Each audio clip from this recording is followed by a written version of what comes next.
Hello everyone, welcome to my holiday blog day 1।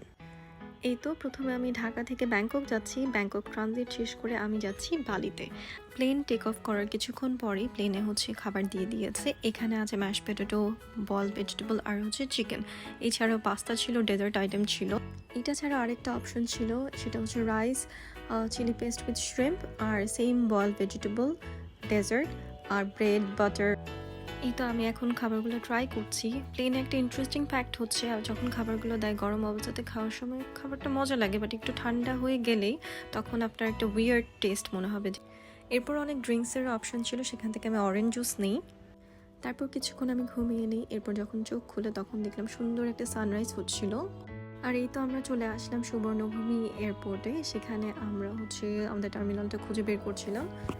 এখানে এক terminal থেকে আরেক টার্মিনালে যাওয়ার জন্য আন্ডারগ্রাউন্ড শাটলের ব্যবস্থা আছে। তো this is my first time আমি আন্ডারগ্রাউন্ড শাটল ট্রেনে উঠেছি।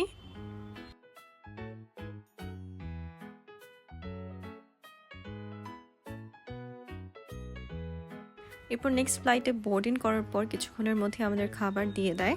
এই মেনুতে ছিল white sauce, spaghetti with shrimp, ball vegetable, একটা সাইড ডিশে ফিশ ছিল, স্যামন ফিশ, আর একটা ডেজার্ট ছিল, bread and butter as usual থাকেই। প্লেন থেকে বালির দৃশ্য দেখছিলাম, খুবই সুন্দর। আর এই তো দূরেই দেখা যাচ্ছে ডায়মন্ড বিচ, নুসা পেনিনা। আর বালি এয়ারপোর্টে এই সুন্দর জায়গাটা আমি একটু ক্লিপ নিয়ে নিলাম। এখানে খুব সুন্দর ওয়েভের সাউন্ড আসছিল, আর ডেকোরেশনটাও খুব সুন্দর ছিল। মানে ওদের থিম দিয়ে ডেকোরেশনটা করা আছে।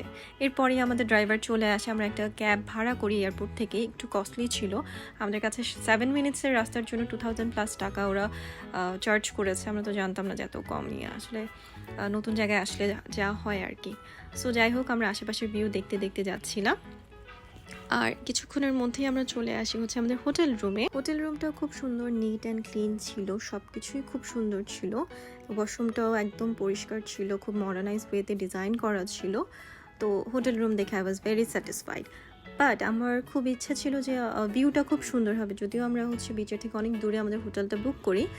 But view was very disappointing এই ক্ষেত্রে আমি এখনই দেখাচ্ছি। আমাদের রুমটা ফার্স্ট ফ্লোরে, আর পাশের বিল্ডিংয়ে একদম আমার জানালার সাথে এগুলো মন্দির।